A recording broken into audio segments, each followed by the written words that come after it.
कि अमीन और सलीम कुर्सी पर बाद में आके बैठे हैं, जिसकी महफिल है वो हुसैन पहले से आया। सुभान अल्लाह, सुभान अल्लाह। नारे तकबीर, नारे रिसालत, मसलके आला हजरत सैयद अमीनुल कादरी साहब किबला।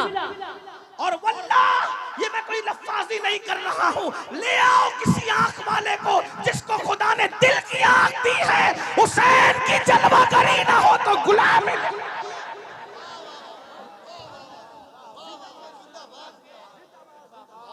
अरे जब उनके बेटों के बेटों के बेटों का बेटा एक वक्त में 70 मुरीदों के घर जा सकता है, तो फिर इमाम हुसैन इस जैसी कितनी महफिलों में।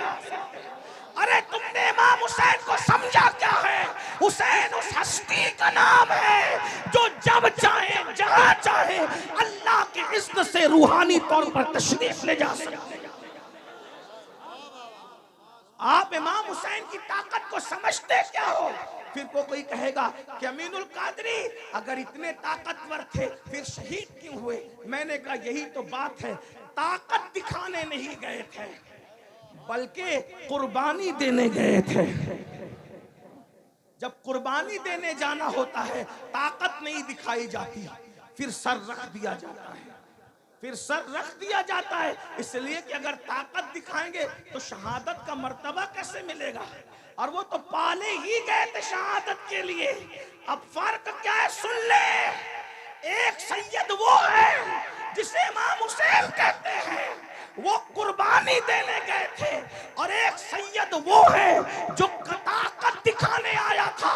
दोनों में फर्क देखो, ताकत दिखाने वाला सैयद पूरे अना सागर को कटोरे में समेट कर बताता है देख मेरी ताकत कितनी है, और इस्तिकामत दिखाने वाला सैयद पूरा घर लुटा करके कहता है कि देख मेरी कुर्बानियों के जज्बात।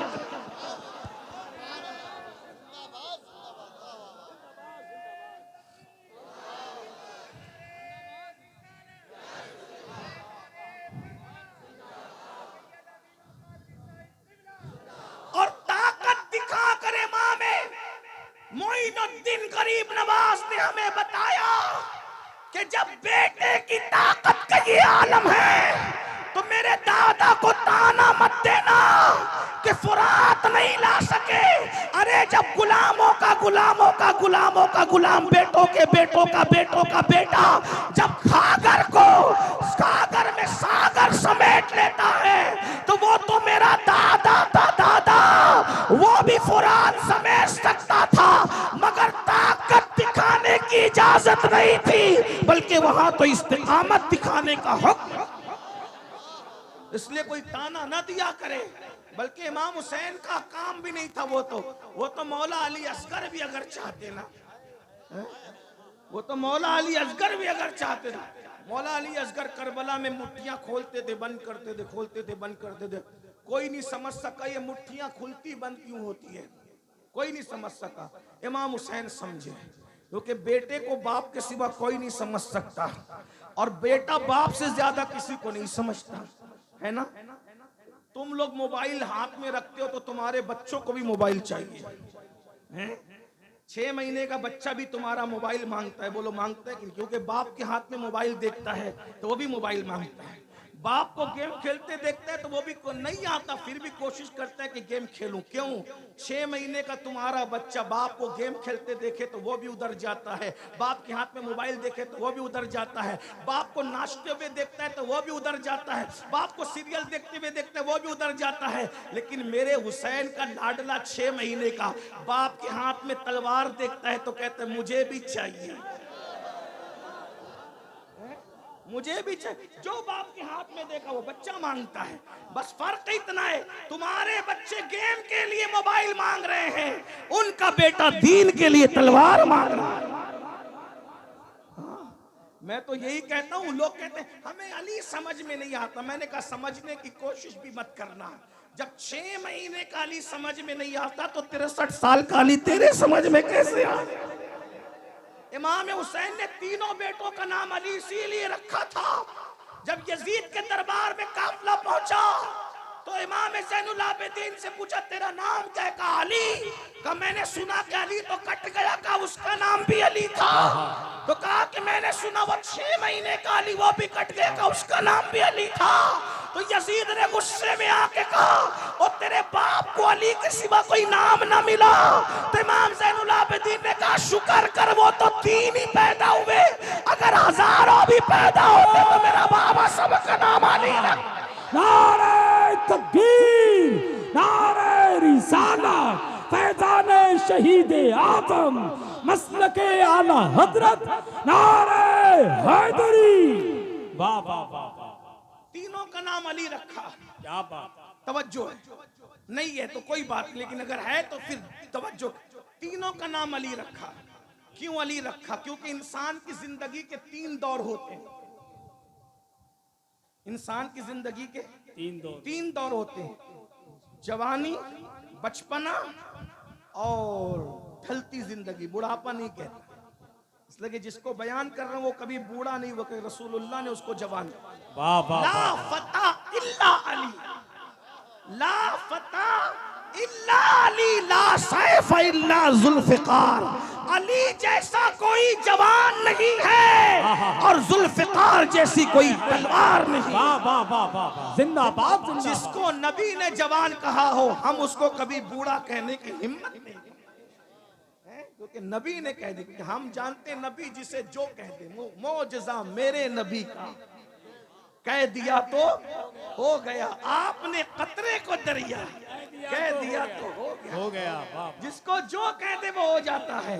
तो मौला अली को जवान कहा है, इसलिए हम बूढ़ा कहने की हिम्मत नहीं करते। अली तो बूढ़े कहाँ हुए, उनके गुलामों को भी बुढ़ापा नहीं आता। हाँ, बल्कि अली वालों को शबाब 40 साल के बाद आता है। हाँ, कोई अली वाला होकर देखे। इसीलिए हम कहते हैं कि अल्हम्दुलिल्लाह हम सुन्नी मौलाई हैं और हम ही मौलाई हैं। इस पर सुभान अल्लाह बनती है, जुमला बड़ा कहा है सुभान अल्लाह। हाँ, नहीं समझे आप?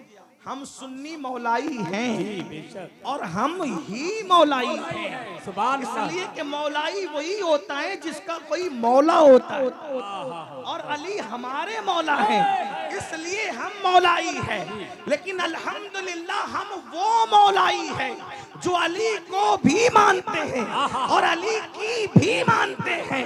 अली को मानते हैं तो अली ने जिनके पीछे नमाज पढ़ी है उस सिद्दीक को भी मानते हैं, उस फारूक को भी मानते हैं, उस उस्मान को भी मानते हैं, अली को भी मानते हैं और नबी के हर सहाबी को मानते हैं। नारे तकबीर, नारे रिसालत, फैजाने सिद्दीक़े अकबर, फैजाने फारूक़े आज़म, फैजाने उस्माने गनी, नारे हैदरी। वाह वाह।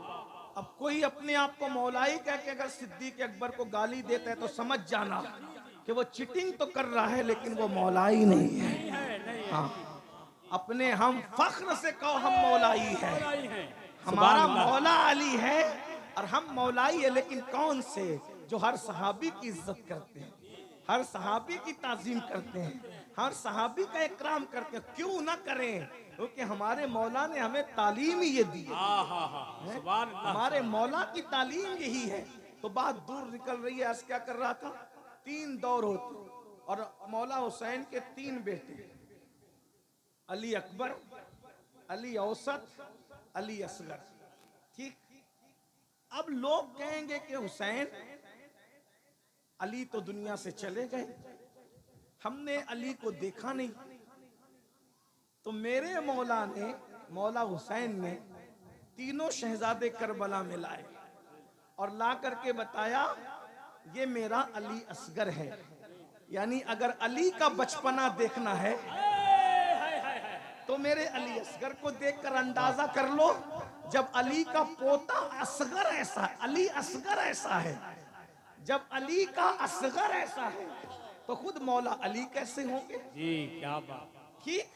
फिर कहा हमने खैबर नहीं देखा, अली की शुजाअत नहीं देखी, तो मैदान में अली अकबर को भेजा और कहा जाओ शुजाअत दिखाओ अपनी और बता दो जब अली के पोते की शुजाअत ऐसी है तो जो असली अली है उसकी शुजाअत। वाह वाह वाह वाह वाह, जिंदाबाद जिंदाबाद, सुभान अल्लाह सुभान अल्लाह। कहा हमने अली का सब्र नहीं देखा, तो ज़ैनुल आबिदीन को जिंदान भिजवाया हथकड़ियां लगवाई, पैरों में बेड़ियां डलवाई। कहा शुजात अली देखना है तो अली अकबर को देख, अली का बचपन देखना है अली असगर को देख, और अली का सब्र देखना है तो अली औसत साहिब सज्जाद को देख। वाह वाह वाह वाह, सुभान मुझे अल्लाह। अंदाजा हो जाएगा, बात दूर निकल गई। क्या अर्ज कर रहा था, अल्लाह अकबर।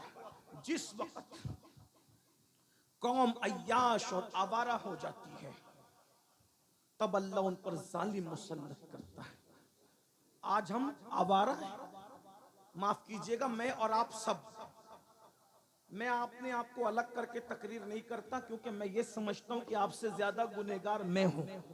कोई तकवा परहेजगारी की बात नहीं करते, लेकिन बात सुन लें, बहुत अच्छे से सुन रहे हो, तवज्जो कर। आज आवारा हैं, गाने सुन रहे हैं, फिल्में देख रहे हैं, औरतों पे पाप की नजरें डाली जा रही है, सूद के धंधे कर रहे हो, हराम कारोबार कर रहे हो, हराम खा रहे हो, हराम पी रहे हो, हराम देख रहे हो, हाथ हराम, पैर हराम में मुब्तला, आंखें हराम में मुब्तला, दिमाग हराम में मुब्तला, हराम हराम हराम। अब बताओ इससे इमाम हुसैन कितने तड़पते होंगे, बेचैन होते होंगे। उनकी कुर्बानियों के सवालिया निशान आपने। जिस दिन मुसलमान करबला वालों का वफादार होगा, किसी माँ ने किसी को दूध नहीं पिलाया कि तुम पे जुल्म कर सके। जी हक है। जब हलाकू और चंगेज खान को अल्लाह ने मुसल्लत किया, अल्लाह ने मुसल्लत किया, किन पर 300 लड़कियां गाना गाने के लिए रखते थे, 800 लड़कियां शराब पिला। आज कितने मुसलमान हैं जो शराब नहीं पी रहे? एमडी, हेरोइन, ड्रग, भंग, शराब, और जो बड़े शरीफ मुसलमान हैं वो खांसियों की दवाएं, कोरेक्स वगैरह, मेडिकल से लेकर के 3-4 बोतलें पी के नशा करता है। कोई कुछ सूंघ कर करता है, कोई पी के कर। नशा किसी से भी करो, नशा नशा है। बहुत परहेजगार अपने आप को लोगों के दरमियान साबित करके निजात नहीं पा सकते, अल्लाह सबको जानता है। बेशक। बल्कि आजकल तो हुक्का, नौजवानों में जो हुक्का चला है, नौजवानों के हुक्के की बात करें, फ्लेवर वाला हुक्का, उस हुक्के को बहाना बनाकर उसमें नशे की चीजें डाल करके नौजवान लड़के नशा कर रहे हैं। ये बुजुर्गों का जो हुक्का है, मैं उस पर कोई बात नहीं कर रहा हूं, नौजवान छोकरों की बात कर रहा हूं। हुक्के में नशे की चीजें डाल के नशा कर रहे हैं, और ये नशा तुम्हें बर्बाद कर रहा है। लड़कियां तक हुक्का पी रही हैं, हैरत की बात है। एक दौर वो था कि मुसलमानों की बेटियां चाय पीने के लिए डरती थी।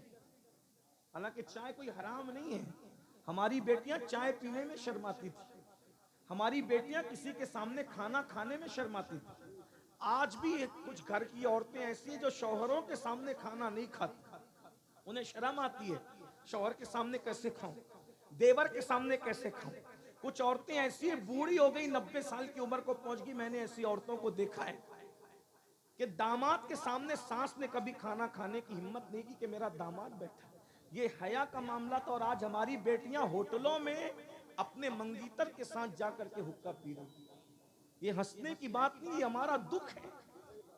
क्या नाम लेंगे लोग मुसलमानों की वो बेटियां जो कभी कौम की आबरू समझी जाती थी, आज उनका ये हाल हो गया।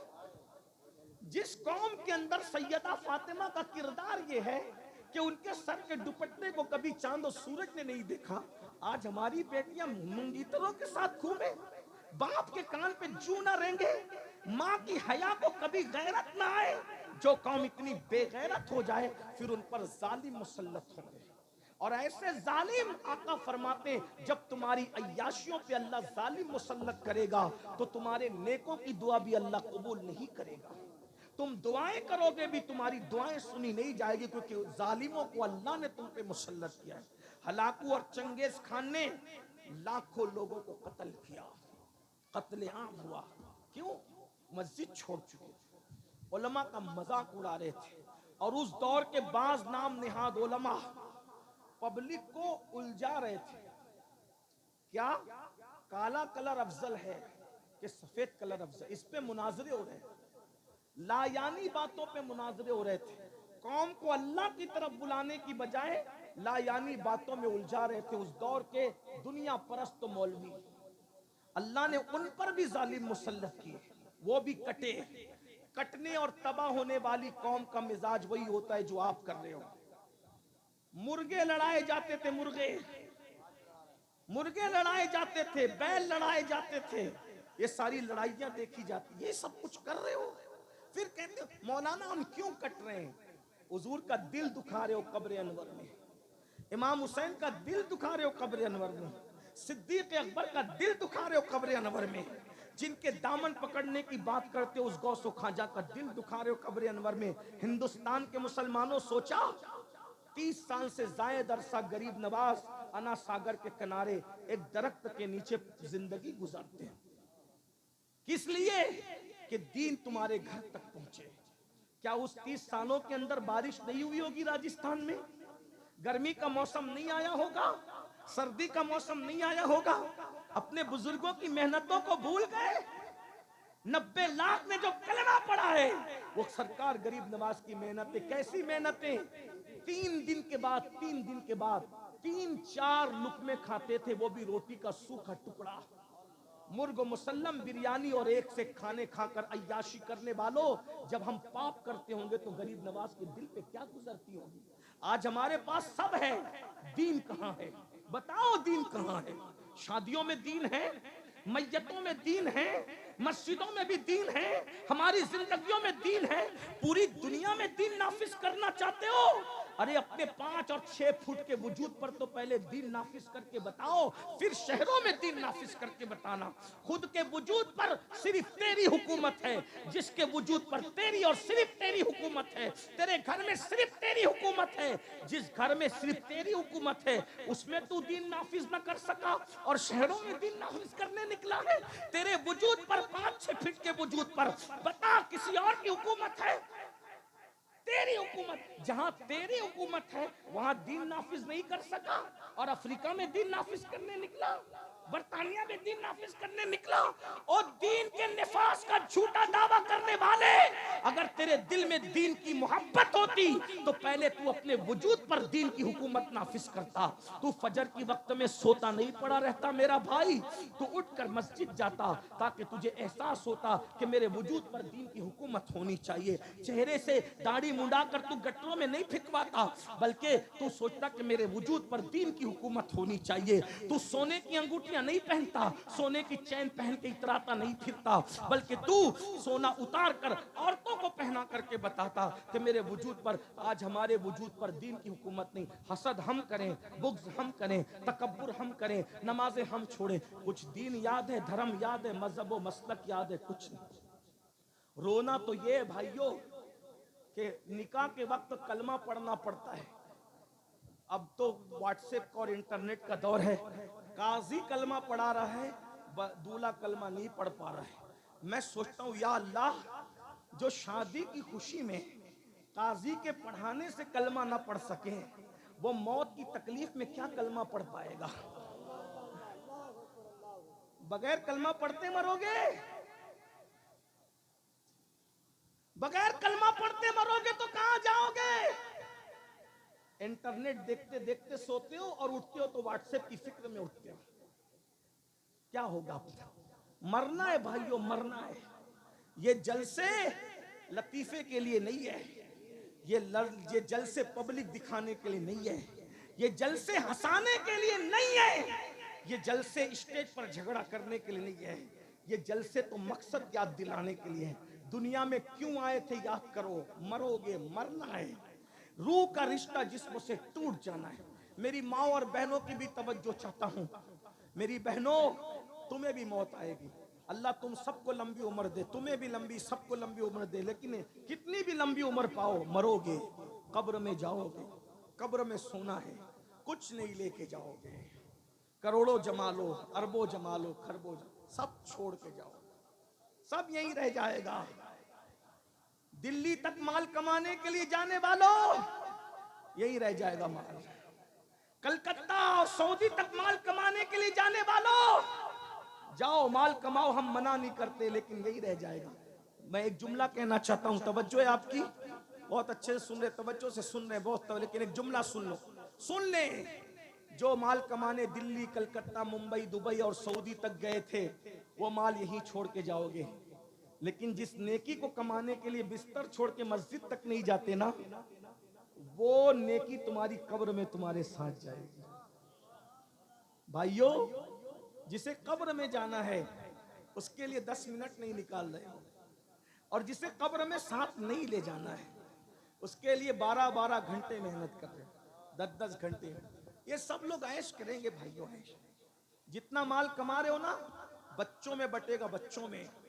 दामाद उस पे मजे करेंगे, बल्कि दामाद धमकियां देंगे तुम्हारी बेटियों को, जा तेरा बाप मर गया, हिस्सा लेकर आ, ताकि हम ऐश करें। इसी दिन के लिए झूठ बोल रहे हो, इसी दिन के लिए सूद के धंधे कर रहे हो, इसी दिन के लिए किसी का माल छीन रहे हो, इसी दिन के लिए आवारगी कर रहे हो। बताओ, सब छोड़ के जाओ। क्या सोचते हो ये बच्चे मेरे तुम्हारे मरने के बाद काम आएंगे? भाइयों, बच्चों का हक अदा करो, उन पे जुल्म मत करना, प्यार भी करो। लेकिन ये आजकल के बच्चे इतने बदमाश हो गए, हमने तरबियत नहीं की। 24 घंटे बाप को एक फोन नहीं करते। अब्बा कैसे हो? जो जीते जी तुम्हारी खैरियत के लिए फोन ना करें, वो मरने के बाद तुम्हारी कब्र पर आकर इसाले सवाब करेंगे। पीर साहब लोग इस धुन में कि उनके मरने के बाद उनके मुरीदीन उनके लिए इसाले सवाब करेंगे। भाइयों, आज के मुरीदीन इतने बदमाश है, ज्यादातर सबकी बात नहीं करता, कि पीर अगर बेटी की शादी में निकाह पढ़ाने ना आए तो पीर से बैत तोड़ करके फौरन पीर बदल करके दूसरे से मुरीद हो जाता है। आजकल ये हाल, किससे दिल लगा रहे? मेरी बातें कड़वी जरूर है, लेकिन मैं सच्ची बात कर रहा हूं। पीरों को चाहिए मुरीदों से दिल ना लगाए, खतीबों को चाहिए सुनने वाले सामीन से दिल न लगाए। ये अभी तारीफ कर रहे हैं, पीठ पीछे जाके बोलेंगे हजरत तो ये कह रहे थे, हजरत तो कोई किसी से दिल न लगाए। दिल लगाना है आमिना के लाल से लगाओ, प्यार सबसे करो, मोहब्बत सबको दो, लेकिन दिलदार से लगाओ, दिल सिर्फ एक से लगाओ। ये बेवफाओं से दिल क्या लगा रहे हो? जो जाने वफा है उससे दिल लगाओ। भाइयों, कोई कब्र में नहीं आएगा, जाने वफा आमिना का लाल कब्र में आना है। मेरा वक्त हो चुका, मैं बात समेट लूं, चलें जल्दी से। तो जिस वक्त हलाकू और चंगेज को अल्लाह ने मुसल्लत किया, उन्होंने बहुत मार डाला। जब मुसलमान मरे मरे मरे लाखों मर गए, तो फिर उनको मौलाना रोम जैसे लोगों ने झिंझोड़ा, आरिफ रूमी जैसे लोग, शेख सिहाबुद्दीन सुहरवर्दी जैसे लोग, शेख हाशिम अल गिलानी जैसे लोगों ने झिंझोड़ा, सुधरो सुधरो सुधरो, तौबा करो। तो तौबा करने लगे। जब तौबा करने लगे तो फिर हालात बदलने लगे। चंगेज मर गया, हलाकू बचा था, उसका पोता, चंगेज खान का पोता है हलाकू खान। ये कैसे मारता था मुसलमानों को पता है? कतार में खड़ा करता था। तवज्जो करना, हलाकू कैसे मरा सुन लो।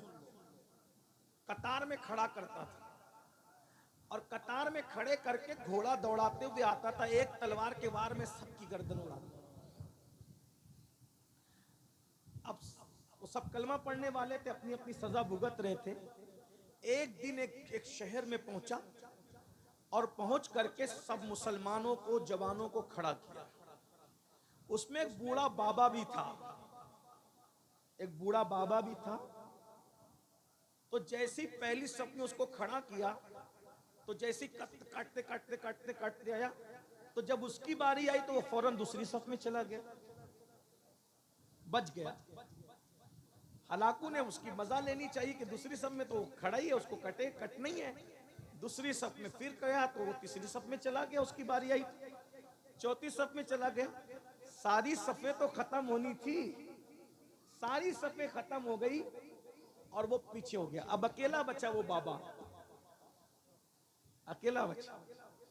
हलाकू के हाथ में सेब था, सेब। वो ऐसे सेब उछाल रहा था और लोगों को काट रहा था, उछाल रहा था, काट रहा था। अब उसने सोचा सब कट गए, सबकी गर्दनें मार दी गई, अकेला ये बाबा बचा, ये होशियार बुढ़ा है। तो उसने कहा अब तुझे कौन बचाएगा? तो उसने खामोश नजरों से आसमान की तरफ देखा। इसको कहते हैं खामोश बद्दुआ। ये बड़ी भयानक होती है।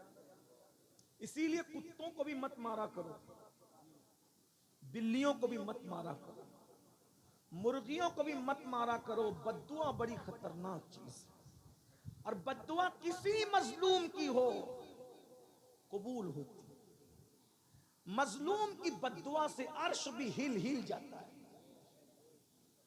औरतों पर, बेटियों पे जुल्म करने वालों, बच्चों पे जुल्म करने वालों, पड़ोसियों पे जुल्म करने वालों, सोचो जब हलाकू ने कहा तुझे कौन बचाएगा, तो उसने खामोश नजर से आसमान की तरफ देखा, फिर नीचे किया, फिर देखा, फिर नीचे किया, फिर देखा, फिर नीचे किया। इसने सोचा अब इसको खेल खेल के मारूंगा, तो सेब ऐसे उछालता और फिर घोड़ा दौड़ाता। वो आसमान की तरफ देखता, फिर नीचे, फिर आसमान की तरफ। बस उस बाबा पर उसने घोड़ा दौड़ाने के लिए हमला करना चाहा, तो क्या देखा कि जैसे उसने सेब उछाला तो सेब इधर की बजाय उधर पहुंचा। जब उसने हाथ बढ़ाने के लिए ऐसे किया, उसका बैलेंस मिस हो गया और उसका एक पैर घोड़े की जीन में उलझा, घोड़े की जीन में उलझा, नीचे गिरा। उसका घोड़ा तेजी से दौड़ा और इतना दौड़ा कि उसका सर पटक पटक करके वो मर गया। ये मंजर दुनिया ने देखा। ये है खामोश बद्दुआ का नतीजा, जो आज हर मुसलमान रोजाना ले रहा है। कभी अपनी सास की, कभी अपनी माँ की, कभी अपने ससुर की, कभी अपने भाई की, कभी अपनी बहन की, कभी अपनी बीवी की, कभी अपने बच्चों की। ये जुल्म की जिंदगी ज्यादा नहीं होती। इमाम हुसैन ने यही बताया। इमाम हुसैन करबला में आए, इमाम हुसैन लड़े नहीं, लड़े नहीं। इसलिए कि अगर इमाम हुसैन लड़ते, सिर्फ लड़ते, सिर्फ लड़ लेते, एक भी बच के नहीं जाता। इमाम हुसैन अपनी मजलूमियत बताने के लिए आए थे, यजीद के चेहरे को बेनकाब करने के लिए आए थे। क्या आप मैदान में आए, बेटे शहीद, भाई शहीद, बच्चे शहीद, भतीजे शहीद, आखिरी में खुद भी शहीद हो गए। जब इमाम शहीद हुए तो यजीद ने क्या सोचा, अब मैं हुकूमत करूंगा, सारी रुकावटें खत्म हो गई, जो चाहूंगा करूंगा, मुझे रोकने वाला कोई नहीं। मैं पूरे 3 बर्रे आजमों का अकेला बादशाह हूं, मशरिक से लेकर मगरिब तक मेरी हुकूमत है, अब मैं जुल्म करूंगा। लेकिन आपने देखा सिर्फ 3 साल यजीद हुकूमत कर सका, 3 साल। और 3 साल के बाद अभी 3 साल भी उसकी पूरी हुकूमत नहीं हुई थी। 5 साल तो लोग कर लेते हैं, यजीद को तो पूरे 5 साल भी नहीं मिले, सिर्फ 3 साल उसने हुकूमत की और वो मरा। कितनी बदतरीन मौत मरा पता है यजीद? जुल्म का अंजाम देखो। आज मेरे भाइयों, हम जुल्म कर रहे हैं, जुल्म, जुल्म से तौबा करो। यजीद कैसे मरा? यजीद को एक लड़की ने मारा, यजीद एक लड़की के हाथ से मरा, प्यासा मरा। कई दिन तक उसकी लाश नहीं मिली। जब लाश मिली तो उसके अंदर कीड़े चल रहे थे, उसमें बदबू आ रही थी। इक़दुल फरीद की रिवायत के मुताबिक यजीद का एक दोस्त था जिसको दुनिया सरजौन के नाम से जानती है, इब्ने सरजौन। अल्लाह अकबर। इत्तेफाक से एक ईसाई लड़की थी, उस ईसाई लड़की के साथ यजीद का दिल लग गया और वो बहुत खूबसूरत थी, चतुर थी, चालाक थी।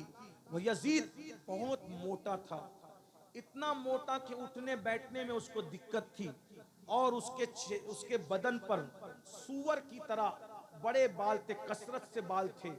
बहुत रंग उसका गोरा तो था लेकिन बहुत भद्दा था, बहुत दूर तक चल नहीं सकता था, दौड़ नहीं सकता था, शराब बहुत पीता था, खाता बहुत था, अय्याशी करता था। हर दिन उसके बिस्तर पर कोई नई लड़की चाहिए था। उसने एक ईसाई लड़की, खूबसूरत थी, दिल लगा लिया, लेकिन वो लड़की यजीद को नहीं चाहती थी। जाहिर सी बात है, इंसान अगर सेहतमंद हो तो खूबसूरत लगता है, ना बहुत बिल्कुल पतला दुबला अच्छा लगता है, ना बहुत भद्दा अच्छा लगता है ना? इंसान मियाना हो, दरमियान हो तो अच्छा लगता है। तो ऐसे ही था, बहुत मोटा हो गया था, उठने बैठने की ताकत और कुव्वत नहीं थी। वो लड़की उसको बहुत रिस्पॉन्स नहीं देती थी, लेकिन बादशाह था इसलिए उसका इनकार भी नहीं कर सकती थी। इब्ने सरजौन को वो बहुत चाहती थी और वो भी यहूदी था। दोनों का मामला बहुत मिलता जुलता था। वो ईसाई थी, वो यहूदी था। उसमें क्या हुआ, बल्कि कुछ लोगों ने उसको भी किताबों में ईसाई लिखा है। बहरहाल इख्तिलाफ रिवायत है, मैं ज्यादा लंबी नहीं करता। एक दिन, और ये इसका बचपने का दोस्त भी था, करबला के मार्के में उसका भी हाथ था। इब्ने सरजोन ने जैसे उस लड़की को कहा कि यजीद से तेरे ताल्लुकात बढ़ते हुए लग रहे हैं, वो शायद तुझे बख्शेगा नहीं, उसने कहा मैं उसका किस्सा तमाम कर दूंगी। फिर उसके बाद उसने यजीद को कहा, यजीद मेरा दिल चाहता है तुम्हारे दरबार के अंदर कुछ करने की बजाय हम जंगलों की सैर करें, और तुम्हारा लश्कर उसमें मुखिल होता है, इसलिए लश्कर साथ नहीं रहना चाहिए। फिर उसने क्या किया, उसने यजीद को वर्गलाया, यजीद तैयार हो गया। अय्याश तो था ही, और एक बात याद रखना, अय्याश लोगों का बहुत बुरा खात्मा होता है। आजकल कुछ लड़के हमारे दरमियान भी ऐसे हैं, वो लड़कियों को फरेब देते हैं, मोहब्बत के जाल में फांसते हैं, फिर उनके साथ जिना करते हैं, आबरू खत्म करके फिर किसी दूसरे के तलाश में, फिर किसी तीसरे के तलाश में। आजकल लड़के ये गंदगी कर रहे हैं। याद रखो, मुझे ये सब बातें करने का शौक नहीं है, मेरा अल्लाह जानता है। मैं निजी महफिलों में भी मोहतात गुफ्तगू करने का आदी हूँ अल्हम्दुलिल्लाह, लेकिन मजबूर हैं। कौम जब बीमार हो जाए तो फिर उसको सुधारने के लिए जलसों में ये बात ना करूं तो कहां करूं। मेरा दिल तड़पता है, मैं तुम्हें क्या कह दूं। वल्लाह मेरा अल्लाह नियतों को जानता है। अगर मुझे ये यकीन होता कि तुम्हारे पैर पकड़ने से तुम सुधर जाओगे तो मैं एक एक आदमी के पैर पकड़ के कहता कि सुधर जाओ, वरना कब्र की दुनिया बड़ी तारीख है, कब्र में बड़ा सख्त अजाब है। अल्लाह के अजाब से डरो, इन्ना बत्श रब्बिका लशदीद, तेरे रब की पकड़ बड़ी सख्त है। भाइयों सोचो, जो औरतों पे बदनजरी करता है, जब उसको मरते वक्त जबान पे कलेमा नहीं आता, तो जो लोग जिना करते होंगे उनका क्या हाल होगा, जो लोग शराब पीते होंगे उनका क्या हाल होता होगा, जो लोग जुआ खेलते होंगे उनका क्या हाल होता होगा। इसलिए भाइयों, मरना है, मौत की तैयारी करो, आखिरत की तैयारी करो, अल्लाह को मुंह दिखाना है, खुदा की बारगाह में हाजिर होना है, अल्लाह से अपना रिश्ता जोड़ो, अल्लाह से सुलह कर लो। बहुत दूर हो गए अल्लाह से, अल्लाह नाराज हो गए हमसे, अल्लाह की रहमतें रूठ गई हमसे। अल्लाह को मना लो, थोड़ा वक्त निकाल लो। सबको टाइम देते हो, दोस्त नाराज हो जाए उसको जो है वो अल्लाह अकबर टी पॉइंट पे ले जाते हो, कॉफी पी पी पिला पिला कर उसको मनाते हो। कभी हाथ पकड़ते हो, कभी पेशानी को चूमते हो, कभी पैर पकड़ते हो, कभी गिफ्ट देते हो। दोस्तों को मना रहे हो, बीबियों को मना रहे हो, ब्रूठे बच्चों को मना रहे हो, अरे अपने सेठों को मना रहे हो, सबको मना रहे हो। अल्लाह को भी मना लो, उसको भी कोई गिफ्ट करो, उसको भी कोई गिफ्ट दो, उसको भी कोई गिफ्ट पेश करो। क्या पेश करोगे अल्लाह को? उसको चाय तो नहीं पेश कर सकते, उसको काफियां तो नहीं पेश कर सकते, उसे खाने और कपड़े तो नहीं पेश कर सकते। क्या पेश करोगे अल्लाह को? मैं बराज बता देता हूँ, बहुत कीमती गिफ्ट बताता हूँ, उसको बहुत पसंद है, उसको बहुत पसंद है, उसके यहाँ उसकी बड़ी अहमियत है। अल्लाह अकबर, अल्लाह अकबर क्या है? वो आजिजी के आंसू है, वो निदामत के आंसू है। जब ये आंसुओं के मोतियों को रात के आखिरी हिस्से में मुसल्ले पे बैठ के अल्लाह को पेश करोगे कि मान जा अल्लाह, मान जा अल्लाह, वो मान जाएगा, वो राजी हो जाएगा। और एक बात बताऊं, अरे सबको मनाना मुश्किल है, रब को मनाना बहुत आसान है। तो आंसू पेश कर दोगे, राजी हो जाएगा, मान जाएगा। एक बात बताऊं, अरे सबसे बातें करते हो, कभी थोड़ा वक्त निकाल कर अपने अल्लाह से भी कुछ, हाँ अपने अल्लाह से भी कुछ, अपने अल्लाह से भी कुछ सरगोशियों का शरफ हासिल कर लो। इस माना में अपने अल्लाह की बारगाह में मुसल्ले पे बैठो, वुजू करके 2 रकत नफिल पढ़ो और उससे कहो, अल्लाह मेरी रोजी नहीं चल रही है, मेरी रोजी का मामला दुरुस्त कर दे, मेरी बेटी को रिश्ते नहीं आ रहे हैं, मेरी बेटी के रिश्ते का मामला कर दे, अल्लाह पाक मैं परेशान हूं, मेरी परेशानी दूर कर दे, मेरा भाई जेल में उसे छुड़ा दे। आपसे पूछता हूं, आपका अल्लाह तो आपकी शहरत से ज्यादा करीब है। अरे पीर साहब बिलासपुर में रह सकते हैं, पीर साहब मालेगांव में रह सकते हैं, पीर साहब मुरादाबाद में रह सकते हैं, लेकिन अल्लाह साहब कहाँ? अल्लाह साहब तो शहरत से ज्यादा करीब है, हमारी जान से ज्यादा करीब है। अरे वजीफे लेने के लिए 300-300 किलोमीटर का सफर तय कर रहे हो, आंसुओं को पेश करने से बड़ा वजीफा क्या है?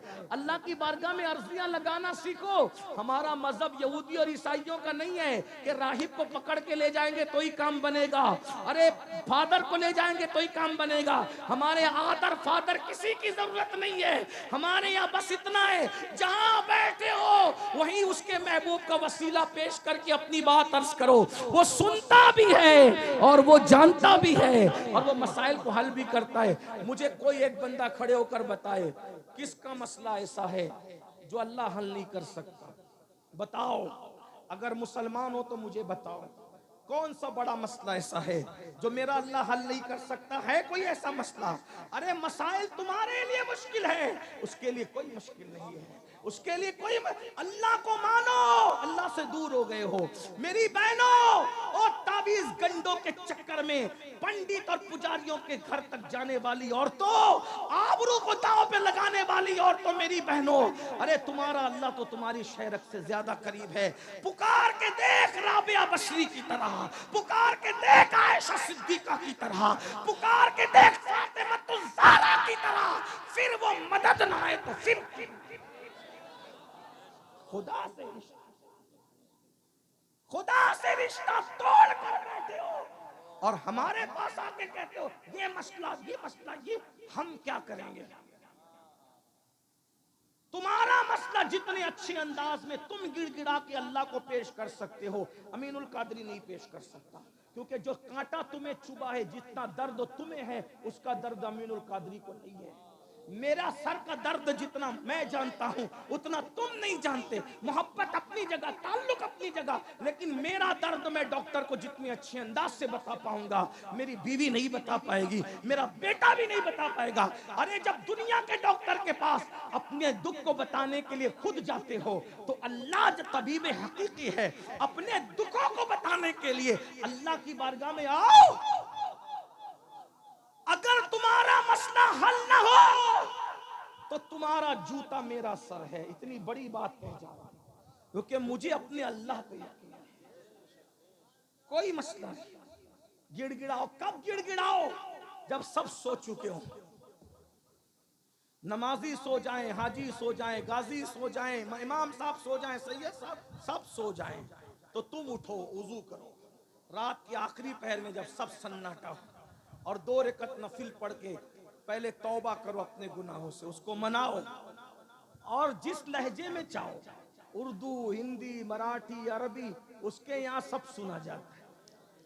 अरे जब वो खामोशी से सब जबान को उसने पैदा किया, बोलो अल्लाह से दूर हो कि नहीं? अल्लाह से दूर हो, बहुत दूर, बहुत दूर हो गए अल्लाह से, अल्लाह से बहुत दूर हो गए। पलटो। और एक बात बताऊं, हमसे कोई इतना प्यार नहीं करता मेरे भाई जितना अल्लाह करता है। हमारी माँ भी प्यार नहीं करती। माँ अगर हमारा ऐब देखती है तो हमारे अब्बा से कहती है कि बच्चा बिगड़ गया, हमारे बड़े भाई को कहती है कि तेरा छोटा भाई बिगड़ गया। लेकिन अल्लाह हमारे कितने ऐब देख रहा है, कभी किसी को नहीं बताया। भाइयों, ये ऐब ही तो छुपाने की बरकत है कि तुम इज्जत से यहां बैठे हो और हम इज्जत से यहां बैठे। अगर वो ऐब ना छुपाता तो ना मैं यहां बैठने के काबिल था, ना तुम वहां बैठने के काबिल। उसकी मोहब्बत का एहसास करो ना। हम माँ बाप की नाफरमानी करें तो माँ बाप कहते निकल मेरे घर से, लेकिन उसकी रोज नाफरमानी हजारों बार कर रहे।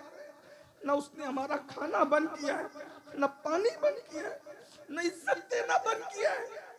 अल्लाह के बंदो तुम सब बने हो, अल्लाह के बंदे कब बनोगे? तुम कब बनोगे उसके बंदे? कब बनोगे उसके बंदे? कब तुम उसकी मोहब्बत को समझोगे? वो करोड़ों माओं से ज्यादा प्यार करता है मेरे भाई। उसकी मोहब्बत बताऊं तुम्हें कैसी मोहब्बत करता है। वो अपने बाज अंबिया से भी ऐब छुपा लेता है, वो अपने बाज नबियों को भी अपने बंदों के ऐब नहीं बताता। एक रिवायत मैंने पढ़ी, इमाम गजाली की लिखी हुई, उसको पेश कर रहा हूं, फिर मैं बात इख्तिताम को पहुंचाता हूं। एक बंदा था मेरी तरह, मुजरिम, पापी, गुनहगार। याद रखना, 5 वक्त की नमाज भी पढ़ के कभी अपने आप को नेक मत समझना। दाढ़ी रख के भी कभी, जो नेक अपने आप को समझे उससे बड़ा पापी कोई नहीं। इसका ख्याल करना। हमेशा अपने आप को पूरी मखलूक में सबसे ज्यादा गुनहगार समझा करो। ये आजिज़ी आपके पास, और हम तो ही गुनहगार। नेक लोगों को गुनहगार समझने का हुक्म है, हम तो ही गुनहगार। 40 साल तक उसने अल्लाह का कभी नाम भी नहीं लिया। हमारी तरह हमारे भी कई कई हफ्ते गुजर जाते हैं, अल्लाह का नाम कभी नहीं लेते। 3-3 घंटा फिल्म देखते हैं, अल्लाह का नाम नहीं लेते। दूर है अल्लाह से, बहुत दूर है। 40 साल तक अल्लाह का नाम नहीं लिया। अल्लाह ताला ने उस बस्ती में बारिश बंद कर दी। मूसा अलैहिस्सलाम का जमाना था, सारी पब्लिक आई अल्लाह के पैगंबर के पास। मूसा, बारिश बंद हो गई, खेत सूख गए, दरिया नाले नदी सब सूख गए, चलो ना दुआ करो। हजरत मूसा अलैहिस्सलाम ने कहा ऐलान करो, कल जाएंगे दुआ करेंगे, शहर के किनारे पे जाके गिड़गिड़ाएंगे, अल्लाह से मांगेंगे। 70,000 पब्लिक जमा हो गई, पानी की जरूरत सबको थी। शहर के किनारे पे पहुंचे, अल्लाह के कलीम ने हाथ उठाए, हाथ उठा के कहा अल्लाह बारिश बरसा दे, बारान रहमत का नुज़ूल कर दे। अल्लाह ने कहा तेरी दुआ कबूल है मेरे प्यारे, कर दूंगा, लेकिन आज नहीं। क्यों अभी नहीं? क्यों? कलीम ते क्यों कह दिया? क्यों? इसलिए कि 70,000 के इस मजमे में एक बंदा है जिससे मैं नाराज हूं, उसी की वजह से बारिश रोक दी है, उसको बाहर करो। वो बाहर निकलेगा तो बारिश करूंगा, वरना नहीं करूंगा, नाराज हूं उससे। कहते हैं नाराज भी तो अपनों ही से हुआ जाता है। जो अपने होते हैं नाराजगियां उन्हीं से होती हैं, शिकवे उन्हीं से होते है ना। जो दुश्मन हो अगर अपने बेटे की शादी में ना आए तो हमें कुछ होता है नहीं, लेकिन जो चहीता ना आए, 1000 लोग आए एक ना आए, कहते तू नहीं आया, 1000 आए उसकी खुशी नहीं, लेकिन जो महबूब है उसके ना आने का गम होता कि नहीं होता। अल्लाह गमों से पाक है, अल्लाह हर नफा नुकसान से पाक है, लेकिन कुछ बातें मिलाने को नहीं